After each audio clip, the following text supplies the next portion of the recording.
Salut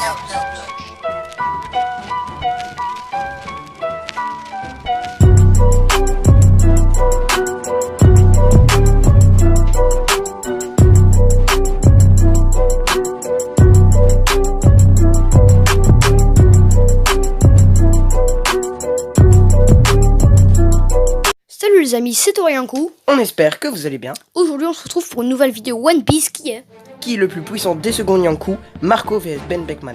Donc dans la dernière vidéo qui est le plus puissant des Yonkou, c'était la partie 1 et les deux finalistes étaient Ben Beckman vs Marco.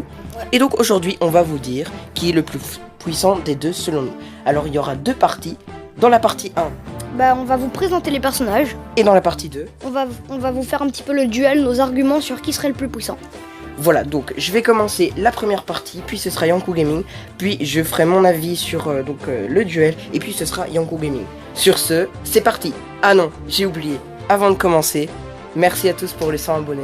Pour ceux qui ne sont pas encore abonnés à ma chaîne, à celle de Yonkou Gaming et à celle d'Olivier Pierre, n'hésitez pas, tout est dans la description. Abonnez-vous aussi à nos réseaux qui seront dans la description et qu'on citera à la fin de la vidéo. Mais vraiment merci. Pour les 100 abonnés, ça fait plus d'1 an que j'ai commencé YouTube, 1 an et demi, plus ou moins. Ça me fait vraiment plaisir. Je sais pas si vous avez vu, mais j'ai supprimé beaucoup de vieilles vidéos qui servaient à rien.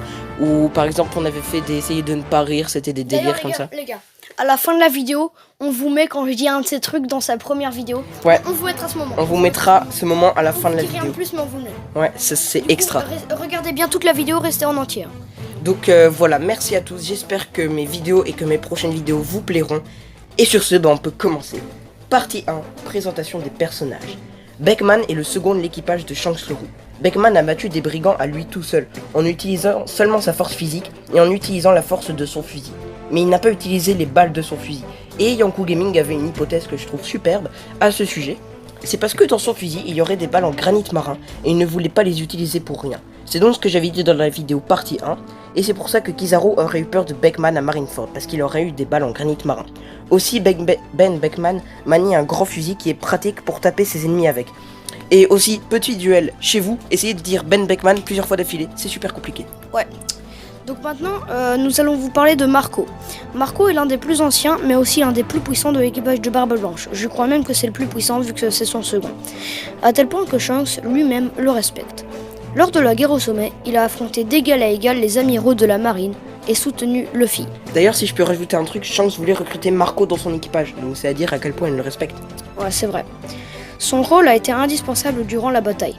De plus, il s'est très bien battu face à Kizaru, qui a non seulement fort encaissé ses coups, alors oui, c'est vrai, le fruit de la lumière est extrêmement puissant, mais Marco contrôle à merveille, même s'il est encore jeune, son fruit du phénix, alors il a fait bien encaisser des coups à Kizaru, et en plus, il n'a même pas été touché une seule fois par celui-ci.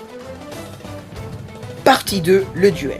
Pour moi, le duel serait très serré pendant un long moment, mais n'oublions pas que Marco a le fruit du phénix, qui est l'un des fruits les plus puissants. Et aussi, grâce à ce fruit, il peut se soigner. C'est comme un double pouvoir. Donc le premier pouvoir, c'est le phénix, que Marco peut contrôler, et le deuxième pouvoir, donc, ce serait la régénération.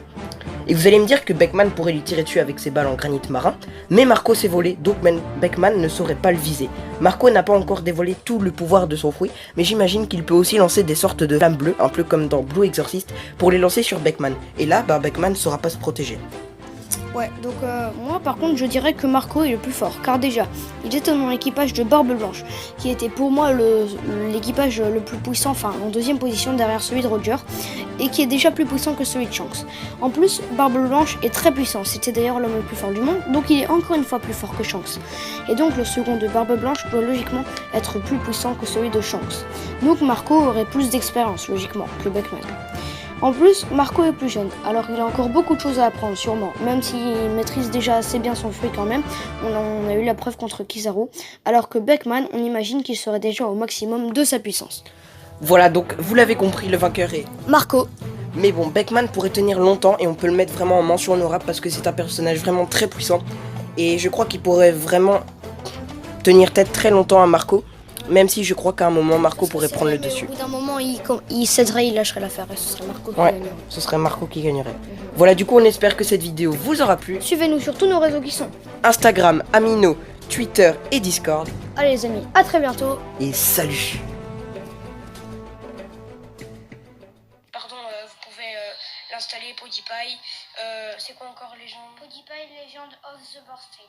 Ok, voilà, c'est la fin de cette vidéo les amis. Au revoir.